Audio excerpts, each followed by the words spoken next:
Highway materials जो होते हैं उसमें सबसे पहला मटेरियल एग्रीगेट आता है और उसी से रिलेटेड वेरियस टेस्ट आते हैं, ठीक है। तो वही हम इस वीडियो में डिस्कस करेंगे। उसमें सबसे पहले आता है इम्पैक्ट टेस्ट ऑन एग्रीगेट, ठीक है। इसी को हम इम्पैक्ट टेस्ट सिंपली बोल सकते हैं या फिर इसको हम टफनेस टेस्ट भी बोल सकते हैं, ठीक है। इसमें क्या करना होता है, इस टेस्ट में हमें क्या करनी होती है, एम इसकी अगर हम बोलें तो वो होगी to evaluate resistance to impact. Impact load इस पे अप्लाई करा जाएगा, उससे कितना एग्रीगेट रेजिस्ट करता है ये हमें पता चलेगा, ठीक है। और अगर हम प्रॉपर वर्ड्स में बोल सके तो ये होगा to evaluate the toughness of aggregate to the application of impact and determine aggregate impact value of the given sample of aggregate। मतलब ये दो चीजें हमें इस टेस्ट में करनी है, ये इसकी एम है। हम पहले तो हम इस पे लोड लगाएंगे, इम्पैक्ट लोड लगाएंगे और एग्रीगेट की रेजिस्टेंस देखेंगे टू द इम्पैक्ट, ठीक है। और दूसरा हम इसकी हेल्प से हम निकालेंगे एग्रीगेट इम्पैक्ट वैल्यू, ठीक है। ये भी हम कैलकुलेट करेंगे, ठीक है। और टफनेस क्या होता है, toughness is the resistance to impact. Impact load से जो एग्रीगेट्स रेजिस्ट करेंगे, कितना रेजिस्ट कर पाते हैं, कितने टाइम तक वो रेजिस्ट कर पाते हैं, कितना वो कर रहे हैं रेजिस्ट, उसी को बोलेंगे टफनेस। जितना ज्यादा रेजिस्ट करेंगे उतने ज्यादा एग्रीगेट टफ है, ठीक है। और यूजेस क्या आते हैं इसके, इस टेस्ट के यूज क्या है, to determine the impact value of the aggregate used in the pavement construction. अब इम्पैक्ट वैल्यू ऑफ एग्रीगेट हमें पता चलेगी तो उसकी हेल्प से हम यूज कर पाएंगे इसको पेमेंट कंस्ट्रक्शन में, रोड्स वगैरह की कंस्ट्रक्शन में, ठीक है। इम्पैक्ट वैल्यू हमें पता चलेगी, उसके अकॉर्डिंगली हम यूज करेंगे। To assess their suitability in road layers, मतलब कौन सी लेयर, जैसे कि बेस कोर्स हो गया, सरफेस कोर्स हो गया, उसमें कौन सी लेयर में हम कौन सा एग्रीगेट यूज कर सकते हैं, वो impact value, aggregate impact value के अकॉर्डिंगली हमें पता चल जाएगा। अब कौन से एपरेटस हमें यूज करने हैं इस टेस्ट के लिए, सबसे पहले तो एक टेस्टिंग मशीन जो कि होगी इम्पैक्ट टेस्टिंग मशीन, जिसका वेट 45 टू 60 केजी तक का होगा, ठीक है। इसको यूज करना है हमने, इसी की हेल्प से, इस मशीन को की हेल्प से हमने ये टेस्ट करना है। सिलेंड्रिकल स्टील कप एक यूज करेंगे, जो कि यहाँ पे आप देख सकते हो, ठीक है। इस कप का जो डाया होगा वो 10.2 सेंटीमीटर होगा या फिर 102 तक होगा, ठीक है। इसकी डेप्थ होगी 50 ठीक है।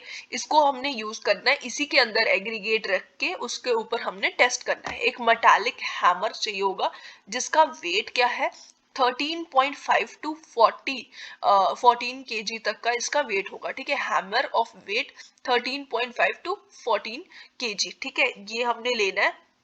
और इसी को हमने गिराना है, इस जो हमारे पास सिलेंड्रिकल कप जो है इसमें स्पेसिमेन होगी हमारे पास, उसी के ऊपर गिराना है। और कितनी हाइट से हमें इस तरीके से फ्री फॉल करना है इस हैमर का, 380 प्लस माइनस 5 की हाइट से हमें गिराना है। यहाँ पे भी आप देख सकते हो इस डायग्राम में, यहाँ तक लेके आएंगे हैमर को और यहाँ से गिराएंगे इतनी हाइट पे अपने जो एग्रीगेट्स हमारे पास होंगे उसके ऊपर, ठीक है।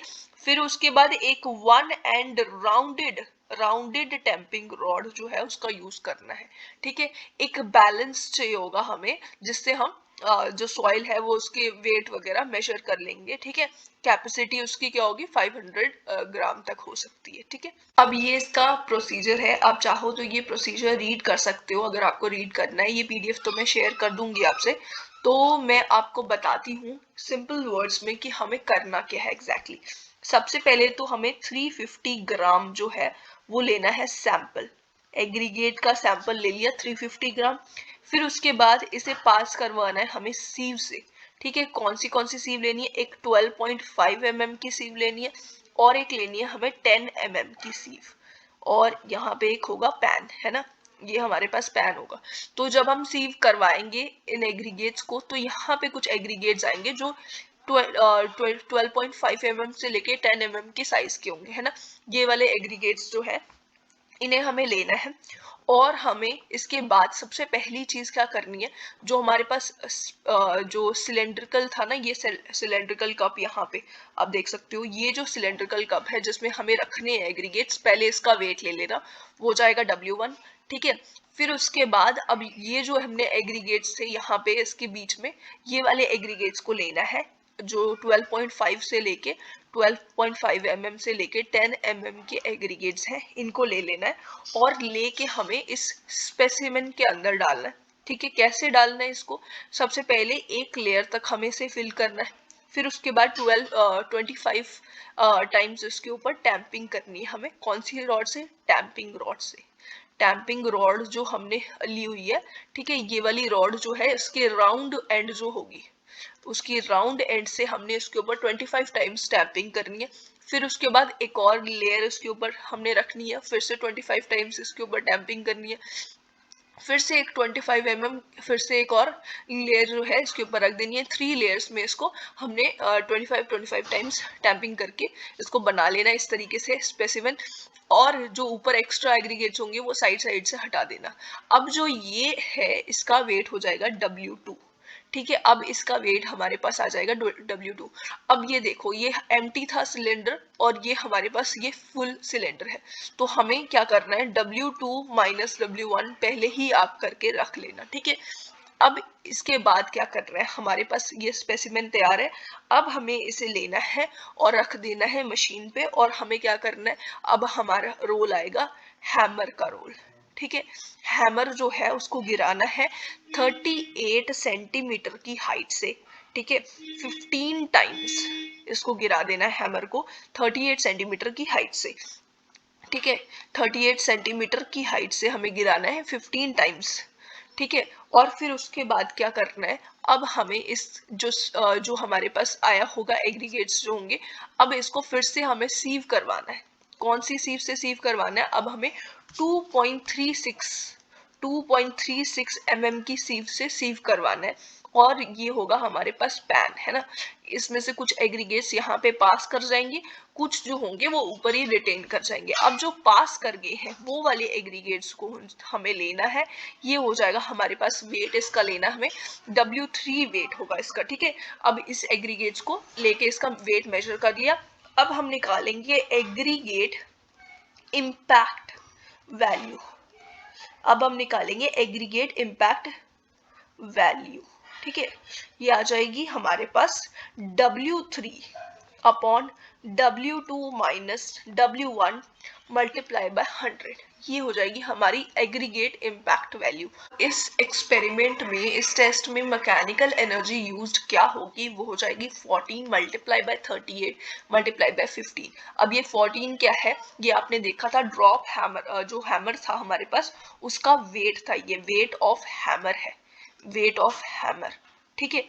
ये आ गया। और 38 जो है, 38 थी हाइट, फ्री फॉल की हाइट, फ्री फॉल हाइट, ठीक है। 15 क्या है हमारे पास, 15 नंबर ऑफ ब्लोज थे, ठीक है, नंबर ऑफ ब्लोज, ठीक है। अब इन तीनों चीजों को मल्टीप्लाई करेंगे तो मैकेनिकल एनर्जी यूज आएगी जो कि हो जाएगी 7980 kg सेंटीमीटर्स, ठीक है। अब इम्पैक्ट जो हमारे पास एग्रीगेट इम्पैक्ट वैल्यू आई है उसका क्या यूज है। अब ये जो एग्रीगेट इम्पैक्ट वैल्यू आई है तो वो मैं बता दूं कि सरफेस कोर्स के लिए, अगर हमारे पास जो पेमेंट्स जब हम कंस्ट्रक्ट करेंगे तो उसमें सरफेस कोर्स के लिए एग्रीगेट इम्पैक्ट वैल्यू जो हो गई, जो एग्रीगेट्स हम यूज करेंगे उस वाले एग्रीगेट्स की एग्रीगेट इम्पैक्ट वैल्यू 30% से ज्यादा नहीं होनी चाहिए। वही वाले एग्रीगेट्स हम यूज कर सकते हैं सरफेस कोर्स के लिए। बेस कोर्स के लिए हम अगर सीसी पेवमेंट है, सीमेंट कंक्रीट की पेवमेंट है, तो 45% से ज्यादा जो है एग्रीगेट इम्पैक्ट वैल्यू जिस एग्रीगेट्स की नहीं होगी, 45% से ज्यादा नहीं होगी, वो वाले एग्रीगेट्स ही हम यूज कर सकते हैं। अगर बिट्यूमेन बॉन्ड मैकेडम रोड्स है तो बेस कोर्स के लिए 35% से ज्यादा एग्रीगेट इम्पैक्ट वैल्यू नहीं होनी चाहिए।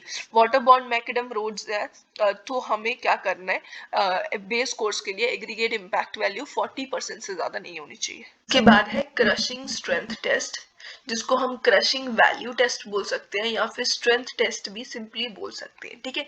इसमें हमें क्या करना है, इसमें हमें कोर्स एग्रीगेट की स्ट्रेंथ पता करनी है और पेमेंट कंपोनेंट्स में यूज करना है, जो उसमें ग्रेजुअली अप्लाइड लोड हमें इस पे यूज करना है, ठीक है। इससे पहले जो हम टेस्ट कर रहे थे इम्पैक्ट टेस्ट में, हम इम्पैक्ट लोड यूज कर रहे थे, यहाँ पे ग्रेजुअली अप्लाइड लोड लगा के हमने इसकी स्ट्रेंथ पता करने की कोशिश करनी है कोर्स एग्रीगेट्स की। और एग्रीगेट क्रशिंग वैल्यू हमें यहाँ से पता चलेगी, ठीक है। और एग्रीगेट क्रशिंग वैल्यू होती क्या है, एग्रीगेट क्रशिंग वैल्यू क्या है, ability of aggregate to resist crushing under gradually applied loads, ठीक है। ग्रेजुअली मतलब धीरे धीरे लोड को अप्लाई करना है, एकदम से नहीं लगा देना है जैसे हम पहले एकदम से लगा रहे थे, ठीक है। तो यहाँ पे साइज ऑफ एग्रीगेट कौन से लेने हैं, जैसे हमने पहले लिए थे उसी तरीके से हमने ले लेने हैं 10 से 12.5 के बीच के, और उसको पैक करना है 3 लेयर्स में। और रेट ऑफ लोडिंग क्या होगी, 4 टन्स पर मिनट, और 10 मिनट के लिए हमने लोडिंग करनी है, ठीक है। इसको लास्ट में हमें पास भी करवाना है 2.36 mm सीव से, जैसे हम पहले करवा रहे थे, ठीक है। सेपरेटर्स क्या क्या यूज होंगे, सबसे पहले तो बैलेंस वेट वगैरह चेक करने के लिए सीव हो जाएगी 12.5 10 mm की और 2.36 mm की। मोल्ड यूज करना है और मेजरिंग सिलेंडर विद प्लंजर, ठीक है। और उसके साथ ही हमें एक कंप्रेशन टेस्टिंग मशीन चाहिए होगी, जो कि हमने जो मशीन है जिसके ऊपर लोडिंग करनी है, जिसकी हेल्प से, और लोडिंग कितनी करनी है, 40 टन्स की लोड लगाना है in not more than 10 minutes. 10 minutes के अंदर 40 टन्स का लोड लगाना है 4 टन पर मिनट के हिसाब से। इसके बाद है प्रोसीजर। प्रोसीजर में आपको क्या करना है, सेम पहले जैसा ही प्रोसीजर है, थोड़ा सा ही डिफरेंस है। सबसे पहले तो सैंपल लेना है, उसको पास कराना है 12.5 mm और 10 mm की सीव से, ठीक है। इसको 10 मिनट्स के लिए मैकेनिकल शेकर में रख देना है, और उसके बाद ये जो है सीव हो जाएंगे जब ये, तो हमें 12.5 mm और 10 mm के बीच के जो पार्टिकल्स होंगे वो लेने हैं, वो एग्रीगेट्स लेनी है, और उसको जो सिलेंड्रिकल मोल्ड होगा उसके अंदर रखना है। सबसे पहले तो एम्प्टी सिलेंड्रिकल मोल्ड का वेट ले लेना, और उसके बाद इसको रखते जाना। कैसे रखना है आपने, पहले तो एक लेयर बिछा के 25 टाइम्स इसकी टैंपिंग रॉड से टैंपिंग कर देना, ठीक है। फिर उसके बाद दूसरी लेयर बिछाना, फिर से 25 टाइम्स टैंपिंग रॉड का यूज करना है, ठीक है। फिर उसके बाद फिर से एक और लेयर बिछा के 3 लेयर्स में इसको आपने रखना है इसके अंदर, ठीक है। फिर उसके बाद अगर कुछ एक्स्ट्रा वगैरह इसके ऊपर होगा साइड से, उसको हटा लेना है। मतलब एग्रीगेट्स जो होंगे एक्स्ट्रा जो होंगे इसके सरफेस के ऊपर होंगे, उसको हटा लेना है, और उसके बाद इसका वेट लेना है, जो कि हो जाएगा W2। अब पहले ही आप डिफरेंस निकाल के रख लेना, W2 माइनस W1। इसके बाद क्या करना है, अब हमें इन वाले इसको सिलेंड्रिकल मोल्ड को रख देना है मशीन में, ठीक है। और यहाँ पे आपने क्या करना है, अब आपने लगाना है लोड। लोड आपने किस तरीके से लगाना है, ग्रेजुअल लोड लगाना है। किस तरीके से वो होगा, आपने 4 टन पर मिनट लोड लगाना है 10 मिनट्स के लिए। मतलब आपने टोटल जो लोड लगाना है 4 टन पर मिनट लगाना है, तो टोटल लोड आप लगाओगे 40 टन्स का, ठीक है। 40 टन्स का आपने लोड लगा देना है ग्रेजुअली, ठीक है। फिर उसके बाद जो हमारे पास एग्रीगेट्स होंगे उसको आपने फिर से पास करवाना है 2.36 mm की सीव से, और पैन में जो वेट होगा, मतलब जो पास कर जाएंगे एग्रीगेट्स, उसको हमने उसका वेट ले लेना है, जो कि हो जाएगा W3, ठीक है। अब ये जो W3 है इसका और W2 माइनस W1, इस वेट का हमने इसी की हेल्प से निकाल लेनी है aggregate crushing value. Aggregate crushing value, ठीक है। एग्रीगेट क्रशिंग वैल्यू हो जाएगी हमारे पास W3 upon W2 minus W1 multiply by 100, यही हो जाएगी हमारी एग्रीगेट क्रशिंग वैल्यू। और आपको मैं बता दूं कि ये जो प्रोसीजर है आपको 3 बार करना है, और इसके 3 ट्रायल्स लेने के बाद उसका मीन लेके फिर हमारी एग्रीगेट क्रशिंग वैल्यू मिलेगी आपको, ठीक है। इसको 3 बार रिपीट करना है, जो फर्स्ट वाली वैल्यू होगी, फिर सेकेंड होगी, फिर थर्ड होगी, और उसका मीन लेना है, ठीक है। इसका मीन लेके फिर हमें जो मिलेगी वो होगी एग्रीगेट क्रशिंग वैल्यू, ठीक है। और यहाँ पे सरफेस कोर्स जो होगा, सरफेस कोर्स सरफेस कोर्स के लिए अगर एग्रीगेट क्रशिंग वैल्यू जो है वो लेस देन 30% होनी चाहिए सरफेस कोर्स के लिए, पेवमेंट्स के लिए, ठीक है। अगर बेस कोर्स में हमें एग्रीगेट यूज करना है, बेस कोर्स में अगर एग्रीगेट यूज करना है, तो उसकी एग्रीगेट क्रशिंग वैल्यू 45% से कम होनी चाहिए, ठीक है। नॉट ग्रेटर देन 45% या फिर लेस देन 45% होनी चाहिए, ठीक है। अगर इन एग्रीगेट क्रशिंग वैल्यू जो है, ये एग्रीगेट क्रशिंग वैल्यू अगर ये 10 आ जाती है या 35 आ जाती है, 10 का मतलब क्या, मतलब जितनी कम एग्रीगेट क्रशिंग वैल्यू है, मतलब अगर 10 होगी तो इसका मतलब बहुत ही ज्यादा स्ट्रॉन्ग है, ये जो एग्रीगेट है ये बहुत ज्यादा स्ट्रॉन्ग है, या फिर इसको हम एक्सेप्शनली, इसको बोल सकते हैं एक्सेप्शनली स्ट्रॉन्ग। ठीक है, इसको हम इस तरीके से बोल सकते हैं कि एग्रीगेट बहुत स्ट्रॉन्ग है। और जितनी ज्यादा वैल्यू आती है, अगर 35 एग्रीगेट क्रशिंग वैल्यू आती है, इसका मतलब क्या है, वीक एग्रीगेट है। ये एग्रीगेट जो है ये वीक एग्रीगेट है। इसके बाद है लॉस एंजलिस एब्रेशन टेस्ट। इसमें क्या करना है, इसमें हमें परसेंटेज वियर फाइंड आउट करना है। हम क्या करेंगे, एग्रीगेट्स को लेंगे और एक एब्रेसिव चार्ज, जो कि ये बॉल्स होंगी स्फेरिकल बॉल्स, इनको लेना और इस लॉस एंजलिस एब्रेशन मशीन जो है इसमें डाल देनी है। ठीक है, और इस ड्रम जो है, सर्कुलर ड्रम को रोटेट करना है।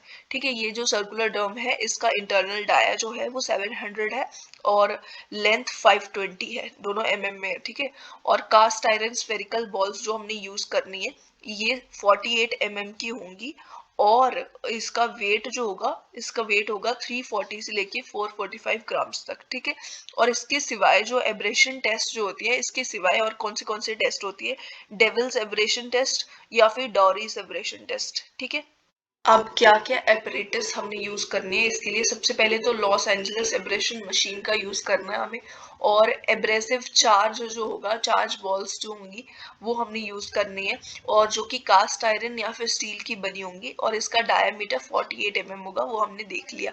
इसका वेट भी हमने देख लिया कि 390 से लेके 445 ग्राम्स तक हो सकता है। ये हमने 6 से लेके 12 बॉल्स तक यूज करनी है। ठीक है, और ये कैसे यूज करनी, किसके अकॉर्डिंगली, अगर हम ग्रेड ए के लेंगे तो हम 12 बॉल्स लेंगे जिसका वेट हो जाएगा हमारे पास 500 प्लस माइनस 25 हो सकता है ग्राम्स में। ठीक है, 5000 ग्राम्स जो है हमने वेट ले लेना है। ठीक है, अगर हमने 12 जो ग्रेड ए की लिए और 12 हमने बॉल्स लिए, तो उसके अकॉर्डिंगली अगर हम 12.5 से लेके 10 जो है, ये सीव्स साइज है, 12.5 सीव्स है हमारे पास एक, और 10 की सीव होगी। इसके बीच के लाई करने वाले पार्टिकल्स जो होंगे वो 10 की सीव में हम जब सीव करेंगे तो वो हो जाएंगे एग्रीगेट्स 10 पे रिटेन कर जाएंगे। वो वाले हम एग्रीगेट्स लेंगे और उसका वेट कितना लेंगे, अगर ए ग्रेड हमने चूज कर लिया है चार्ज का, तो हम यही वाला फिर हम ले लेंगे, इसका वेट 1250 ग्राम्स। ठीक है, हमने सैंपल का वेट लेना है। ठीक है, जो हमारे पास एग्रीगेट होगी उसका ये वेट लेना है, और चार्ज बॉल्स जो होंगी वो 12 बॉल्स हमने लेनी है, उसका वेट हमने ये वाला ले लेना, ये चार्ज का वेट है। ठीक है, वेट ऑफ चार्ज। फिर उसके बाद हमने सीव यूज करनी है 1.70 की। ठीक है, 1.7 की इसके सिवाय जो सीव यूज करनी है, और वेट यूज करना है जिसकी कैपेसिटी 50 kg से लेके 10 kg तक होगी। ओवन यूज करना है ड्राइंग के लिए। ठीक है, और उसके बाद मिसलिनियस एलिमेंट्स, ट्रेस वगैरह, इन सब चीजों का यूज करना है। अब इसका ये प्रोसीजर है। अब हम इसमें क्या करेंगे, aggregate Los Angeles abrasion test में सबसे पहले हमने ओवन ड्राइड एग्रीगेट्स लेनी है, जिसको हमने ड्राई करके रखना है किस टेम्परेचर पे, 105 से लेके 110 डिग्री सेल्सियस तक के टेम्परेचर पे ड्राई करके ओवन ड्राइड एग्रीगेट्स हमने सैंपल लेना है। ठीक है, और फिर उसके बाद एब्रेसिव चार्ज बॉल्स जो है वो हमने ग्रेडिंग के अकॉर्डिंग चूज कर लेनी है। फिर उसके बाद पुट द एग्रीगेट्स और एब्रेसिव बॉल्स जो है, इन दोनों को हमने लॉस एंजलिस एब्रेशन मशीन जो है उसके सिलेंडर में डाल देना है। ठीक है, उसको डालने के बाद हमने उसको प्रॉपरली फिक्स कर देना है, सिक्योर कर देना कवर करके। ठीक है, फिर उसके बाद रोटेट करना है मशीन को। अब मशीन की स्पीड होगी 30 to 33 रेवोल्यूशन पर मिनट। ठीक है, अब जो ये ग्रेड है ए बी सी डी, इसके लिए स्पीड जो रेवोल्यूशंस होगी वो 100 रेवोल्यूशंस हमने करनी है इसकी मशीन की। और अगर हमारे पास ई एफ जी में से कोई ग्रेड में से पार्टिकल्स है, एग्रीगेट्स है, तो हमने लेनी है 1000 रेवोल्यूशंस। ठीक है, इस मशीन के रोटेशंस होंगे, रेवोल्यूशंस होंगे वो 1000 होंगे। ठीक है, after completing the specified number of revolution machine को स्टॉप कर देना है। केयरफुली ट्रांसफर करनी है हमने एग्रीगेट सैंपल को, मतलब इसमें जो डस्ट भी होगा और सारा कुछ जो होगा सब कुछ हमने एक ट्रे में जो है वो ट्रांसफर कर देना है। उसके बाद हमने क्या करना है, जो अब हमारे पास एग्रीगेट्स का जो आया है चार्ज तो अलग कर देना हमने, जो एग्रीगेट्स है अब उसको हमने सीव करना है 1.7 की सीव से। ठीक है, ये वाली सीव से सीव करना है, और उसके बाद जो पार्टिकल्स उसमें रिटेन करेंगे, लार्जर पार्टिकल्स होंगे, उसका वेट हमने चेक कर लेना है। वियर, इस पॉइंट के बाद हमने निकालना है परसेंटेज वियर। जब हमने पूरा प्रोसीजर कर लिया उसके बाद हम परसेंटेज वियर कैसे निकालेंगे, W1 minus W2 upon W1 times 100। अब ये W1 क्या है, जो हमारा टोटल वेट था ना, उसी को हम W1 बोलेंगे, जो टोटल वेट हमने सैंपल का लिया था। और W2 क्या है, जो हमने अभी अभी देखा था कि लार्जर साइज के पार्टिकल्स जो होंगे 1.7 mm सीव जो थी, उससे लार्जर पार्टिकल्स का हमने वेट मेजर करना था, तो वो आ जाएगा हमारे पास W2। 1.7 mm से लार्जर जो पार्टिकल्स होंगे वो हो जाएगा W2। ठीक है, इसी को हम अगर चाहें तो डायरेक्टली ये भी लिख सकते हैं, weight of aggregate passing through 1.7 mm की जो सीव थी हमारे पास, उसमें से जो पास कर गई उसका weight divided by total weight. अब ये वाला वेट हम मेजर क्यों नहीं कर रहे हैं, लार्जर वाला इसलिए मेजर करते हैं क्योंकि हमारे पास जो लार्जर पार्टिकल्स होंगे उसका वेट जो होगा वो हम प्रॉपरली पता कर सकेंगे। ये वाले पार्टिकल्स जो होंगे वो बहुत छोटे छोटे भी हो सकते हैं, डस्ट की तरह भी होंगे, तो प्रॉपरली वेट हमें सही से पता नहीं चलेगा, इसलिए हम दूसरा वाला वेट जो है वो मेजर करके उसमें टोटल में से उसे माइनस कर देते हैं। ठीक है, तो ये वाला वेट हो जाएगा और इसको मल्टीप्लाई कर देना 100 से, ये हो जाएगा हमारा परसेंटेज वियर, या फिर इसी को हम बोल देंगे एब्रेसिव वैल्यू, एब्रेशन वैल्यू। ठीक है, एब्रेशन वैल्यू। ठीक है, और इसका ही यूज करके हमें पता चलता है कि हमें सरफेस कोर्स में, बेस कोर्स में कौन सी एब्रेसिव वैल्यू जो है उसके अकॉर्डिंग यूज करना है। ठीक है, यहाँ पे अगर सरफेस कोर्स होगा ना, सरफेस कोर्स पेवमेंट में, सरफेस कोर्स में हमने कौन सी एब्रेशन वैल्यू, एब्रेशन वैल्यू, ठीक है, एब्रेशन वैल्यू लिख दिया मैंने। ठीक है, इससे ग्रेटर जो है 30% से ग्रेटर जो एब्रेशन वैल्यू जिसकी आएगी वो वाले यूज नहीं करने हैं, उससे कम वाले ही यूज करने हैं सरफेस कोर्स के लिए। और बेस कोर्स के लिए हमने यूज करनी है एब्रेसिव वैल्यू जिसकी हो ग्रेटर, नॉट ग्रेटर देन 50%, मतलब इसको हम कह सकते हैं लेस देन 50% जो है हमने यूज करनी है। एब्रेसिव वैल्यू जिसकी लेस देन 50% होगी वही वाले हमने पार्टिकल्स यूज करने हैं, एग्रीगेट्स जो होंगे वही वाले हमने बेस कोर्स में यूज करने हैं। और इसके साथ मैं आपको बता दूं कि कोफिशिएंट ऑफ हार्डनेस भी इसी में आता है। Coefficient of hardness, coefficient of hardness जो है वो कैसे निकाल सकते हैं हम, 20 minus loss in weight in grams. ठीक है, loss in weight in grams divided by 3, इसकी हेल्प से, इस फॉर्मूला की हेल्प से हम कोफिशिएंट ऑफ हार्डनेस भी निकाल सकते हैं इसमें। एग्रीगेट में इसके बाद आता है शेप टेस्ट ऑन एग्रीगेट, जिसमें आएगा फ्लेकीनेस इंडेक्स टेस्ट और इलोंगेशन इंडेक्स टेस्ट।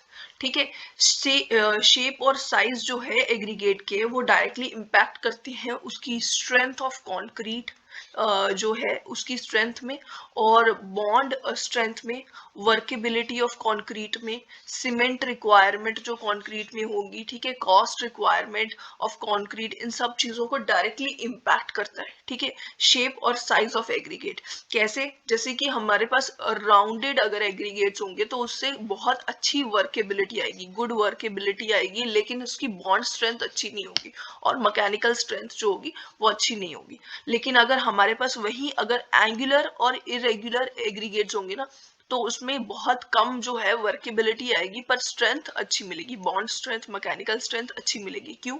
क्योंकि इंटरलॉकिंग होगी, इरेगुलर शेप के एग्रीगेट्स होंगे तो उसकी वजह से, इंटरलॉकिंग की वजह से मैकेनिकल स्ट्रेंथ अच्छी होगी, और राउंड एग्रीगेट्स होंगे उनके बीच में स्ट्रेंथ अच्छे से नहीं बन पाएगी। ठीक है, तो ये जो एग्रीगेट्स है इनका शेप जो है वो बहुत इन चीजों को, वर्केबिलिटी और बॉन्ड स्ट्रेंथ और ये सब चीजों को इम्पैक्ट करता है। तो दो टर्मिनोलॉजीज है शेप से रिलेटेड, सबसे पहली है फ्लेकीनेस इंडेक्स, दूसरी है इलोंगेशन इंडेक्स। अब ये सारी चीजें, ये जो दोनों चीजें हैं, फ्लेकी और इलोंगेटेड एग्रीगेट्स जो होते हैं ना, वो कॉन्क्रीट के लिए सूटेबल नहीं होते, दोनों ही टाइप के कॉन्क्रीट के लिए सूटेबल नहीं होंगे, और ये जो है बॉन्ड स्ट्रेंथ जो होगी उसकी वजह से खराब हो जाती है, कंक्रीट की बॉन्ड स्ट्रेंथ अच्छी नहीं आती है। ठीक है, अब ये जो फ्लेकी और इलोंगेटेड एग्रीगेट्स होते हैं ये होते कौन से हैं? अब ये जो फ्लेकीनेस इंडेक्स है ये क्या होता है? फ्लेकीनेस इंडेक्स वो परसेंटेज ऑफ एग्रीगेट्स होते हैं, is defined as the percentage of aggregates by weight whose least dimension, जो सबसे छोटी वाली डायमेंशन होगी वो इतनी कम होगी कि वो 0.6 टाइम्स होगी मीन साइज की। अगर उसका मीन साइज भी निकाला जाए, अगर उसका जो मीन साइज होगा, जैसे लॉन्गेस्ट डायमेंशन और जो शॉर्टेस्ट डायमेंशन है उसका मीन साइज निकाला जाए है तो उसकी जो लीस्ट वाली डायमेंशन होगी वो 0.6 टाइम्स होगी लीस्ट वाली, ठीक है, मीन के भी। तो इतनी ज्यादा छोटी होगी उसकी एक डायमेंशन। और इलोंगेटेड एग्रीगेट्स, इलोंगेशन इंडेक्स क्या होगा, वो percentage of aggregates by weight whose largest dimension, जो उसकी सबसे बड़ी डायमेंशन जो कि जनरली लेंथ होगी, वो वाली dimension 1.8 times more than the mean size होगी। मीन साइज से भी 1.8 टाइम्स ज्यादा, मतलब लार्जेस्ट डायमेंशन बहुत ही ज्यादा लार्जेस्ट होगी, और फ्लेकीनेस में लीस्ट डायमेंशन बहुत ही लीस्ट होगी, ठीक है। तो this test is applicable to aggregates जिनकी साइज जो होगा लार्जर देन 6.3 mm साइज होगा, ठीक है। फिर these are generally obtain from poorly crushed rocks, poorly crushed rocks जो होंगे उनमें से ये एग्रीगेट्स मिलते हैं, और इसीलिए इसको अवॉइड करा जाता है पेवमेंट में भी, ठीक है। अब इसके बाद है एपरेटस और इक्विपमेंट्स। एपरेटस जो हमें चाहिए होंगे, सबसे पहले तो एक थिकनेस गेज चाहिए होगी और एक लेंथ गेज चाहिए होगी, जो कि यहाँ पे आप देख सकते हो इस तरीके से एक थिकनेस गेज होती है और ये एक लेंथ गेज है, ठीक है। तो इसको मैं आपको समझाऊंगी अच्छे से, पहले हम एपरेटस देख लेते हैं। फिर उसके बाद आईएस सीव जो कि हमें टेबल 5 में दी हुई है, ये वाले टेबल में जो हमने आईएस सीव्स यहाँ पे जितनी भी मेंशन की हुई है, ये सारी आईएस सीव्स हमें चाहिए होंगी, ठीक है। और उसके बाद हमें एक वेइंग बैलेंस चाहिए होगा। अब प्रोसीजर क्या है, प्रोसीजर में sieve all the samples through the IS sieve जो कि मेंशन है टेबल में, ठीक है। इन वाले टेबल में जितने भी ये मेंशन है, ये सारे के सारे हमने इसके थ्रू हमने एग्रीगेट्स को वो जो सीव में से सीव कर लेना, ठीक है। Take the minimum of 200 pieces of any fraction for testing and weighing them. अब देखो हमारे पास ये जो सीव्स है, यहाँ पे लिखा हुआ है passing through the IS sieve 63 mm और retaining on IS sieve 50 mm, ठीक है। हमने एग्रीगेट्स को लेना है और उसको हमने इन सीव्स पे रखना है। अब इसमें से जो पास कर जाएगा और 50 में जो रिटेन कर जाएगा वो वाला एग्रीगेट ले लिए, ठीक है। बहुत सारे एग्रीगेट्स है हमारे, अब उसमें से उसके 200 पीसेस निकालने हैं, हमें 200 पीसेस निकालने हैं और फिर उसके बाद उसके ऊपर टेस्ट करना है। उसके बाद उस पर टेस्ट कैसे करना है हमें, अब ये जो हमने निकाल लिए 200 पीसेस 63 और 50 में से, ठीक है, ये एमएम में है। अब इसमें से निकाला इसका वेट ऑफ द फ्रैक्शन, जो 200 हमने लिए हैं पीसेस उसी का हमने वेट करा। सपोज उसका वेट आ गया हमारे पास 150 ग्राम्स, ठीक है, हमने वेट कर लिया 150 ग्राम्स आ गया। फिर उसके बाद हमारे पास थिकनेस गेज जो है जिसका साइज 33.9 वाला साइज है। अब ये 33.9 साइज कैसे आया, देखो ये जो हमारे पास है ना, ये 63 mm और 50 mm वाला है, ठीक है। थिकनेस गेज है और एक लेंथ गेज है हमारे पास। थिकनेस गेज वाले में हमारे पास कैसे आएगा 0.6 टाइम्स जो हमारे 63 मीन साइज जो होगा 63 प्लस 50 डिवाइडेड बाय 2, ये आ जाएगा हमारे पास थिकनेस गेज का साइज, ठीक है। ये आ गया 33.9, ठीक है। यहाँ पे भी लिखा हुआ this dimension is equal to 0.6 times the mean sieve size. अब इसमें आएगा लेंथ गेज में आएगा हमारे पास 1.8 टाइम्स 63 प्लस 50 अपॉन 2। आप ऐसा करके देख सकते हो, आपको यहाँ पे पहले वाला साइज मिल जाएगा जो कि यहाँ पे मेंशन ही नहीं है, ये वाला साइज नहीं लिया जाएगा, ठीक है। अब ये वाला साइज आप देख सकते हो। अब दूसरे वाले को करके देख सकते हो, अगर हमारे पास फर्स्ट नहीं है तो हम सेकंड तो करके देख सकते हैं। 1.8 टाइम्स हमारे पास 50 प्लस 40, 50 प्लस 40 डिवाइडेड बाय 2, ठीक है। हम करेंगे तो हमें मिलेगा 81, ठीक है, 81 mm। तो इस तरीके से हमें ये साइजेस मिल जाएंगे, थिकनेस गेज के साइज और लेंथ गेज के साइजेस, ठीक है। अब ये जो हमने पीसेस लिए थे 200 पीसेस, अब इनको हमने ये वाली थिकनेस गेज में से पास करना है, 33.9 वाली थिकनेस गेज में से पास करना है। देखो यहाँ पे 33.9 वाली ये जो थिकनेस गेज है इसमें से पास करके देखना है कि पास होते हैं या रिटेन कर जाते हैं। हमने खुद अपने हाथ से इसको पास करके चेक करना है, ठीक है। जब हमने चेक कर लिया फिर उसके बाद हमने weight of aggregates in each fraction जो कि पास कर जाएंगे थ्रू द थिकनेस गेज, वो वाला वेट लिखना है जो पास कर जाएंगे, ठीक है। ये वाले पास कर जाएंगे उसका वेट लिख देना, सपोज वो x1 आ गया, ठीक है। फिर उसके बाद यही वाले 200 जो पीसेस होंगे इसको हमने यहाँ पे लेंथ गेज का फर्स्ट साइज नहीं है तो हमने फर्स्ट वाले साइज को इग्नोर करना है। फिर सेकंड वाले साइज के लिए जैसे ही हमने सेम प्रोसीजर करना है, यहाँ पे जो 29 साइज वाली थिकनेस गेज होगी उसमें से जो है यहाँ पे हमने निकाल लेना x2 वेट जो कि पास कर जाएंगे इसमें से फ्रैक्शन ऑफ पार्टिकल्स पासिंग, तो ये x2 आ जाएगा। फिर उसके बाद हमारे पास y1 सपोज हमारा 0 हमने लिख दिया, और जो लेंथ गेज जो सेकंड वाली लेंथ है 81 जो है इसमें से हमने पास करना है। इसके बाद वो वाला वेट इसमें हमने मेंशन करना है। देखो 81 वाली जो है हमारे पास लेंथ गेज में हमारे पास 81 वाली ये है, है ना।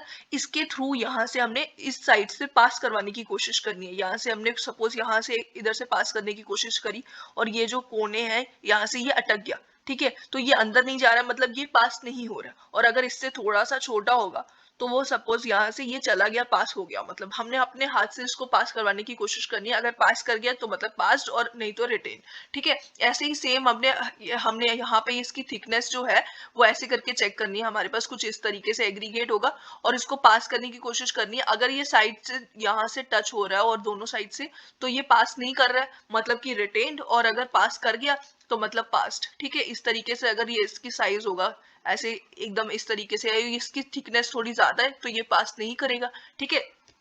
तो हमने यही करना है।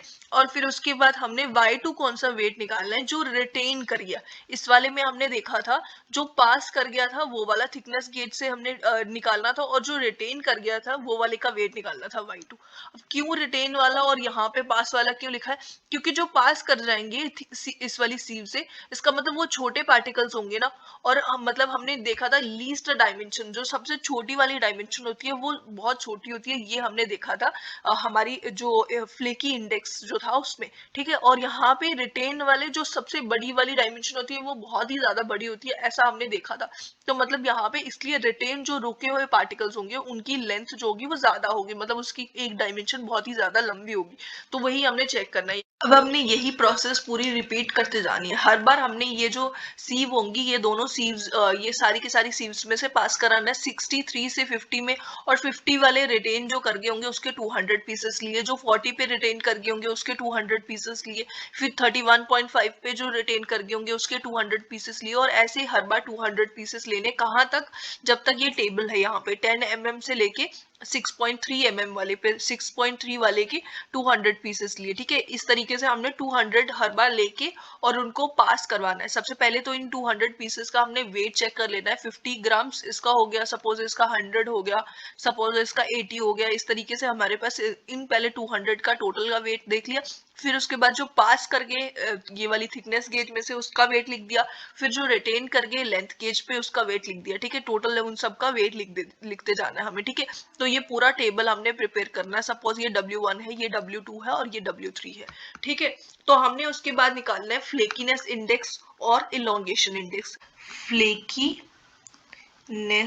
इंडेक्स, ठीक है, ये हो जाएगा हमारे पास जो हमारा वेट जो कि रिटेन करके पास कर गया, ठीक है। फ्लेकी इंडेक्स में ये जो पास कर गया वेट, ठीक है, जितना भी वेट पास कर गया होगा अपॉन वेट, जो टोटल वेट था हमारे पास W1 plus W2 plus W3, ठीक है, जितना भी एंड तक हमारे पास वेट आएगा ये टोटल वेट हो जाएगा। और ये जो पास कर गया, ठीक है, ये फ्लेकीनेस इंडेक्स में आ जाएगा। इलोंगेशन, इलोंगेशन, ठीक है, इंडेक्स कौन सा हो जाएगा, ये हो जाएगा जो हमारे पास हमारी लेंथ गेज में से जो पार्टिकल्स रिटेन कर गए, ठीक है, y1 plus y2 plus y3, ये total divided by total weight, ठीक है, W1 plus W2 plus W3, ठीक है। इस तरीके से जितना भी वेट आएगा पूरे टेबल को हमने कैलकुलेट करना और हमें मिल जाएगा फ्लेकीनेस इंडेक्स और इलोंगेशन इंडेक्स। अब मैं आपको बता दूं कि फ्लेकीनेस और इलोंगेशन इंडेक्स में फ्लेकीनेस इंडेक्स जो होगा वो 35 to 40% अगर हो जाए तो उसे अनडिजायरेबल बोला जाएगा, कि अनडिजायरेबल है, ठीक है।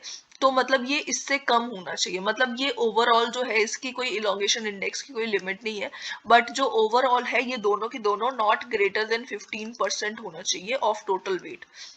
टोटल हमारे पास जो एग्रीगेट्स होंगे उसमें से 15% से ज्यादा नहीं होने चाहिए दोनों इलोंगेशन इंडेक्स और फ्लेकीनेस इंडेक्स, ठीक है।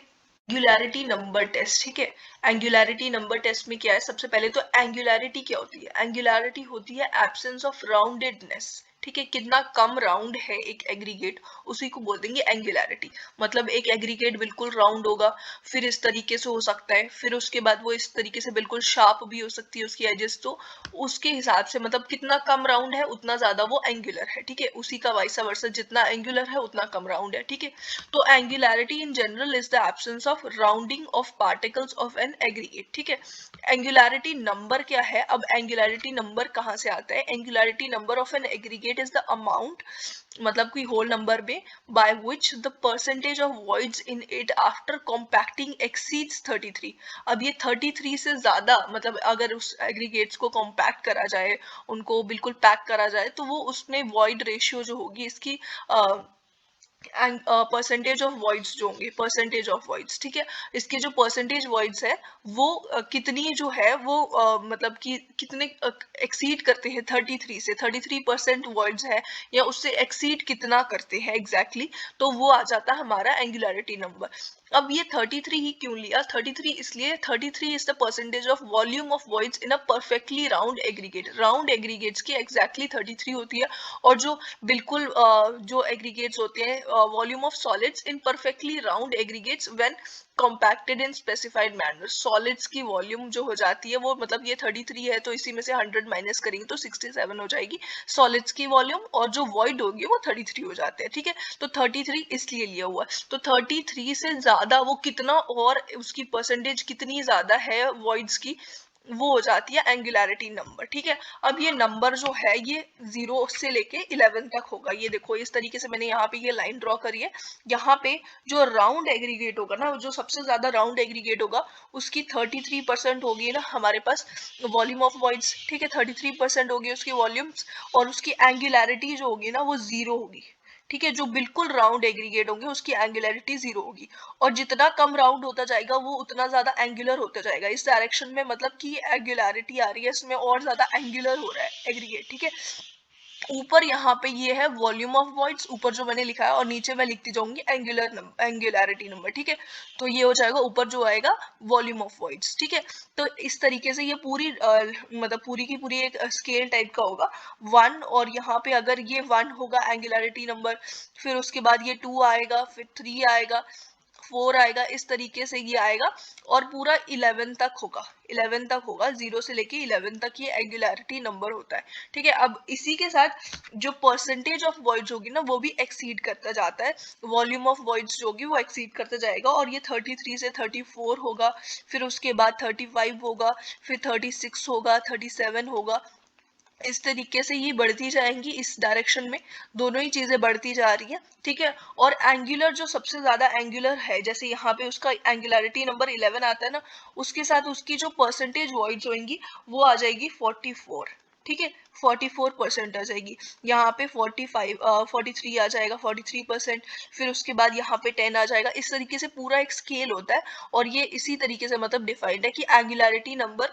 होगा जो सबसे 0 होगा उसका जो सबसे ज्यादा राउंड होगा, और उसका 11 उसका होगा जो सबसे ज्यादा एंगुलर होगा एग्रीगेट, ठीक है। The angularity number ranges from 0 for a highly rounded gravels to about 11 for freshly crushed angular aggregates, जो सबसे ज्यादा angular होंगे। Higher the angularity number, more angular and less workable is the concrete mix, ठीक है। जितना ज्यादा angularity number हो गया इतना कम workable होगा। In road construction, angularity number of 7 to 10 is generally preferred। अब इनके uses क्या है? तो जो हमारे पास सीमेंट कंक्रीट रोड्स होंगे, ठीक है, जिसमें जिसे हम रिजिड पेवमेंट भी बोल सकते हैं, ठीक है, उसमें राउंड एग्रीगेट्स जो होंगे वो प्रेफर करे जाते हैं because of better workability. Workability ज्यादा होगी इसमें due to less friction between the surfaces. अब ये राउंड होंगे तो फ्रिक्शन कम होगी जिसकी वजह से वर्केबिलिटी ज्यादा हो जाएगी और हाई स्ट्रेंथ आएगी, ठीक है, कंक्रीट रोड्स के लिए, सीमेंट कंक्रीट रोड्स के लिए। और वहीं अगर बिट्यूमिनस या वाटर बॉन्ड मैकेडम कंस्ट्रक्शंस होंगी जिसे हम फ्लेक्सिबल पेमेंट्स बोलेंगे, और ग्रैन्युलर बेस कोर्स जिसका होगा, ठीक है, उसमें एंगुलर एग्रीगेट्स जो होंगे वो यूज करे जाएंगे with high angularity number are preferred because of high stability due to better interlocking और फ्रिक्शन। इसमें बेटर इंटरलॉकिंग और फ्रिक्शन होगी, इसीलिए हमें ये वाले एग्रीगेट्स, एंगुलर एग्रीगेट्स बिट्यूमिनस या वाटर बॉन्ड मैकेडम कंस्ट्रक्शंस में यूज करनी है, ठीक है। इसके बाद एपरेटस आते हैं। एपरेटस में सबसे पहले एक metallic cylinder of about 3 litre capacity का चाहिए होगा, tamping rod of circular cross section having diameter 16 उसका डायमीटर होगा, और उसकी लेंथ 60 सेंटीमीटर होगी, ठीक है। और metal scoop, weighing balance, water and aggregates sample, और graduated cylinder, ये सारे इसके एपरेटस होंगे। Procedure for angularity number test. अब इसमें जो हमारे पास एग्रीगेट्स होंगे उसको हमें सीव करना है। पहले तो यहाँ पे सीव्स भी आएंगी एपरेटस में। सीव्स 25, 20, 16, 12.5, 10, 6.3 और 4.75 mm ये वाली सीव्स भी हमें चाहिए होंगी। ठीक है, तो ये सारी सीव्स को हमने अरेंज करना है उनके ऑर्डर में। जैसे 25 के नीचे 20 आ जाएगी, उस हिसाब से हमने अरेंज कर देना है। ठीक है, फिर गिवन सैंपल जो होगा एग्रीगेट का उसको सीव करके रख लेना है। ठीक है, सारी अलग अलग फ्रैक्शंस होगी। फिर उसके बाद जो हमारे पास सिलेंडर होगा उसका एम्प्टी वेट ले लेना है। ठीक है, फिर उसके बाद एग्रीगेट्स जो होंगी, एग्रीगेट फ्रैक्शन जो होगी उसकी जो सारी अलग अलग फ्रैक्शंस होंगी उसको सेपरेटली फिल करना है हमने सिलेंडर में। ठीक है, अब एक एक करके हमने फिल करना है सिलेंडर में। जब हम फिल करेंगे 3 लेयर्स में हमें इसको डालना है, और इसके बाद उसकी मतलब एक लेयर डालने के बाद टैंपिंग करनी है। ठीक है, और फिर 100 टाइम्स टैंप कर देना है, उसको टैंपिंग करनी है उसकी।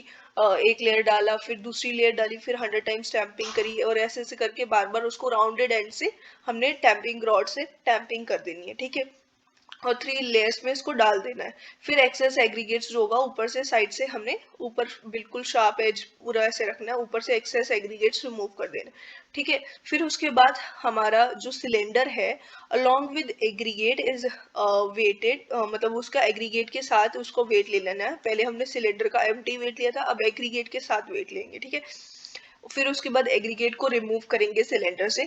सिलेंडर को हमने कंप्लीटली फिल करना है वाटर से, और after wiping it's outer side, मतलब उसके आउटर साइड वगैरह वाटर से हटा देना, और उसका कंप्लीटली फिल करके वाटर से हमने उसका वेट ले लेना। अब ये डी वेट हो गया, पहले वाला ए था, फिर बी था, फिर ये डी वेट हो गया। ठीक है, फिर उसके बाद एंगुलैरिटी नंबर हम कैसे कैलकुलेट करेंगे, वो हो जाएगा 67 माइनस 100 W अपॉन सी जी। ठीक है, इसके नीचे सी जी है। अब यहाँ पे ये एम के डब्ल्यू क्या है, ये है mean weight of the aggregate in cylinder. जो सिलेंडर में हमारे पास एग्रीगेट है उसका मीन वेट हो जाएगा। और सी क्या है, weight of water required to fill the cylinder.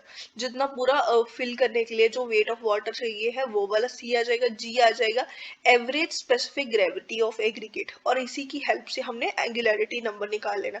अब 67 आपको याद है ना, हमारे पास 33 आता था एंगुलैरिटी नंबर में हमारी परसेंटेज वॉइड्स जो मिनिमम हो सकती थी। ठीक है, और उसी में से 100 अगर हम 100 में से इसे माइनस करते थे तो ये 67, मतलब जो सॉलिड्स मैक्सिमम सॉलिड जो हो सकते थे ये 67 था। ठीक है, तो उसकी हेल्प से आप याद रख सकते हो कि यहाँ पे 67 होगा एंगुलैरिटी नंबर में। ये हो जाएगा formula 67 minus 100 times W upon C G. और W है मीन वेट ऑफ एग्रीगेट जो सिलेंडर में हमने फिल करे हैं, weight of water required to fill the cylinder, और फिर average specific gravity of aggregate. अब ये वाला फॉर्मूला जो है एग्रीगेट का ये एंगुलैरिटी नंबर देगा। और ये जो एंगुलैरिटी नंबर फाइंड आउट करने का तरीका कौन सा है, from the voids point of view. दूसरा तरीका क्या हो सकता है डिटरमाइन करने का angularity from the solids point of view. इसमें क्या करना है, हमारे पास जो एग्रीगेट्स हमने कॉम्पैक्ट करके सिलेंडर में रखे हैं ना, उसमें हमने मेजर्ड क्वांटिटी ऑफ वाटर डालना है। मतलब जितना हम वाटर डालेंगे साथ साथ में हमें पता करते रहना है कि कितना हम वाटर डाल रहे हैं। जब वो पूरा फिल हो जाएगा हमें पता चल जाएगा कि इतना वाटर हमने इसके अंदर ऐड कर दिया। ठीक है, volume of water added is approximately equal to हमारे जो वॉल्यूम ऑफ वॉइड्स होंगी वही तो हो जाएंगी। हमारे पास जितना हमने वाटर ऐड किया उसमें वही वॉइड्स में ही जाएगा, वो पूरा फिल कर देंगे तो मतलब वो अप्रोक्सीमेटली वॉल्यूम ऑफ वॉइड्स के बराबर आ जाएगी। ठीक है, now empty the cylinder and add measured quantity of water in it. अब क्या करेंगे, अब इसी क्वांटिटी क्या वाटर जो है हमने ऐड कर देना। Fill the cylinder to the surface and note the total volume of the water. हमने टोटल वॉल्यूम भी निकाल लेनी है। फिर उसके बाद एंगुलैरिटी कैसे हम फाइंड आउट करेंगे, वॉल्यूम ऑफ वाटर एडेड, जो वाटर हमने ऐड करा था उसका volume divided by the total volume of cylinder, और उसको 100 से मल्टीप्लाई करके हमने -33 कर लेना है, और ये हमें एंगुलैरिटी नंबर मिल जाएगा। इसके सिवाय हमने साउंडनेस टेस्ट भी कर लेना है एग्रीगेट्स पे। ठीक है, इससे हमें ड्यूरेबिलिटी पता चल जाएगी एग्रीगेट की, या फिर वेदरिंग रेजिस्टेंस पता चल जाएगी एग्रीगेट की। एग्रीगेट्स जो होंगे हमने इसमें क्या करना है कि एग्रीगेट्स में ऑल्टरनेट साइकिल्स में वेटिंग और ड्राइंग करनी है। वेटिंग करनी है saturated solution of sodium sulphate से और magnesium sulphate for 16 to 18 hours के लिए, ठीक है। इन दोनों में से कोई एक सॉल्यूशन ले लेना है और उसको 16 से 18 आवर्स के लिए हमने वेट करना है। इससे पहले जो एग्रीगेट्स होंगे, फिर उसके बाद उसको ड्राई करना है over and oven 105 to 110 degree Celsius पे एट अ कांस्टेंट मास, ठीक है। फिर उसके बाद ड्राई करना है, वेटिंग और ड्राइंग करनी है उसकी, मतलब फिर आफ्टर 5 साइकिल्स, ये जब हम वेटिंग ड्राइंग बार बार ऐसे करेंगे, वेटिंग ड्राइंग ऐसे करेंगे ना, तो ये 5 साइकिल्स के बाद हमने क्या करना है, वेट ऑफ एग्रीगेट जो होगा वो हमें पता करना है, ठीक है। Determined by sieving the sample. अब वेट हमने मेजर करा, उसके बाद आईआरसी की रिकमेंडेशन के अकॉर्डिंग लॉस इन वेट जो होगा वो less than 12% of sodium sulphate होना चाहिए, और 18% जो है, 18% फॉर मैग्नीशियम सल्फेट अगर हमने सॉल्यूशन यूज किया है तो loss in weight less than 18% होना चाहिए। सोडियम सल्फेट यूज किया है तो loss in weight less than 12% होना चाहिए, ठीक है। नॉट ग्रेटर देन 12% या फिर लेस देन 12%, ठीक है। इसके सिवाय वाटर एब्जॉर्प्शन जो होगी वो 0.6% से ज्यादा नहीं होनी चाहिए of the wait of aggregate. और स्पेसिफिक ग्रेविटी जो है वो बताती है strength of material. Specific gravity of solids जो होगी वो 2.6 से 2.9 तक होगी।